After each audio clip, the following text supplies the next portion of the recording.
Sir,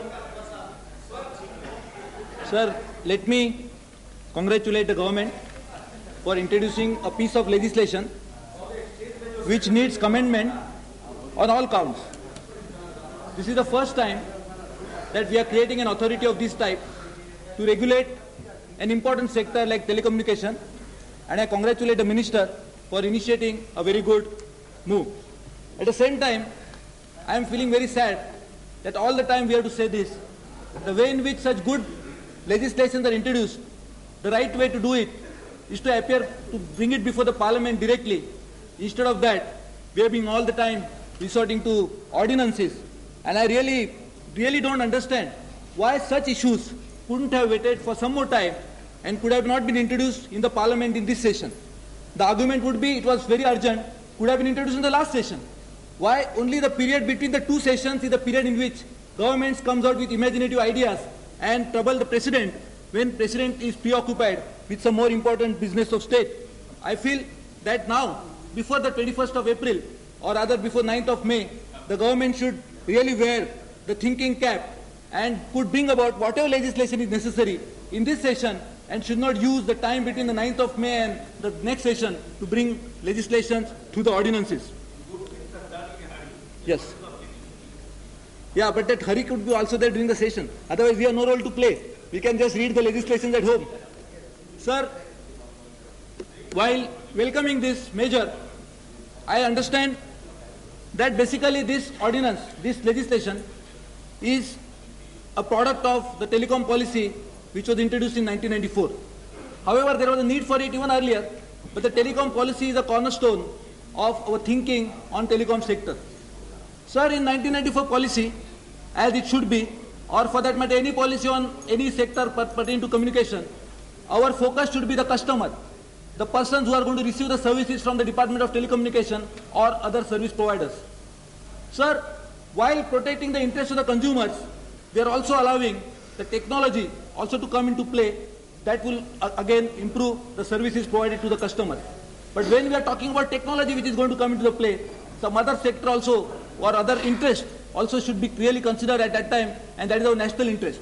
Sir, there I feel that a recent agreement that we have signed, the multinational pact, multilateral pact that we have signed, how it really helps the country is yet to be discussed by the parliament. And while our minister was away on a foreign tour, his other colleague, while replying on the floor of the house, said that a pact that we have signed is in the national interest. Sir, can a minister or a council of ministers alone decide what is in the interest of the country when it is not debated and not placed before the parliament? And I think it is a high time that we discuss such issues on the floor of the house. And I would request the honorable minister that... So I feel that we are also accountable to the parliament again. So I think in 1994 policy, we should again come out with the parliament, before the parliament, and should place before it all the contents of the multilateral pact and should enlighten us about how it is going to interest the country. Because the general agreements on trade and services in the Uruguay round, we are already said. In the Uruguay round, we already said that we didn't want to sign the general agreements on trade and services. The services account for 1/3 of the world trade, and we are saying that whatever we are signing today is not in the interest of the country, and we are opposing it all throughout. So how suddenly we are realized that now it is in the interest of the country? And is it because we are forced, we are coerced by somebody to sign such a pact or not, is need to be known to the parliament. And I request the honorable minister, while replying, and again to place before the parliament the entire content of this declaration and how it is going to in the interest of the country.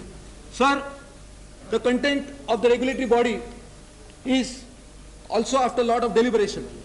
Various interests are going to be represented on this body, going to be headed by a person of a caliber of a retired judge, is all right. But what about the interest of the consumer? Is the body going to be represented by the consumer's interest or not? There is no provision for it. In fact, there are people of eminence from different walks of life are going to be represented, but there is no provision for a specific representation for the body of consumers, the telephone users on this body. And I request the minister to please take that into account, because the cornerstone of any policy has to be the customer, the focus has to be customer. How his interest going to be protected is something that we need to know. So this is also important because under clause 14.1, we are already stipulating that a dispute between service providers and group of consumers could only be referred. So the individual consumer cannot probably, as per the provisions of the Act or provisions of the bill, provisions of the legislation, cannot probably appear before the authority. He has to necessarily go through a group of consumers. So we are already contemplating a group of consumers as a state who can prefer, and as an aggrieved party, his complaint before the body. And I think if that is the case, then we should have some representation on this body of this group of consumers. Sir, secondly, this group of consumers, when we are trying to contemplate as a body who could prefer such appeal as an aggrieved party, is the government encouraging formation of such group of consumers? There is nothing like group of consumers in the country. I am a telephone subscriber. We all are members of parliament are telephone subscribers. But there is no body of MPs telephone subscribers in the country. There is no body of Orissa telephone users. There is no body of Maharashtra telephone users. Is the government contemplating to encourage formation of such bodies? Are you going to finance such bodies? Are you going to give them a grant? And I think that is what is really necessary, because under the SEBI Act, there is a provision for formation of investors body, and SEBI is thinking of giving some encouragement in terms of grants.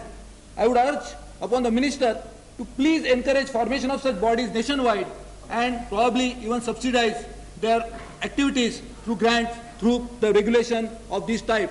Unless we do that, how is the group of consumers going to come together and prefer an appeal about their problems that they are going to face? Not being consumer forum. Yes. Sir, there are various provisions which I think we should really have no complaints, except one thing I would like to know, that we are already contemplating this body and saying that various actions could be initiated under public interest. Public interest is of a paramount for any government functioning, and one should welcome it. But sir, there has to be a trade-off between a public interest on one side and the civil liberties of common citizens on the other. Can a citizen whose rights of privacy, whose right to have a telephone not being tapped by anybody, if he is being subjected to such type of an intrusion on his privacy, could he prefer an appeal to the body? Is a public interest going to be considered as a paramount, because it may be said by some Department of Telecommunication that we are tapping a line of an individual on account of public interest? How the civil liberties of a citizen are going to be protected? So far there was no forum for anybody to do it, except raise such issues in the parliament and a minister to resign, because it was supposed that he had tapped a line when he could not have probably also ordered. But now when we are creating a body like this, how could one have a trade-off between civil liberties and a public interest which is sought to be protected under this body, is something I am sure the minister would like to enlighten us.